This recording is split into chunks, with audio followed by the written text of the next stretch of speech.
Welcome to the BYU Salt Lake Center Testing Center training. In this video, we'll review how to find student scores on the Testing Center website. To view test scores, first navigate to the Testing Center website at testing.byu.edu. Once there, click Sign In. After entering your NetID and password, click on the Faculty menu. From that menu, click on Exam Detail. That link will take you to this page, which should display all the Testing Center exams you've set up in all the courses you teach. If you want to search for a specific test, you can use the search bar here. Otherwise, just select the test you are looking for by clicking on it in the list. We'll choose quiz number 3. The test's information page will display. The top half of the page contains the test dates and other information.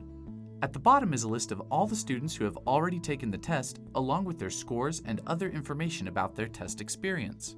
And that's how to find your student scores online.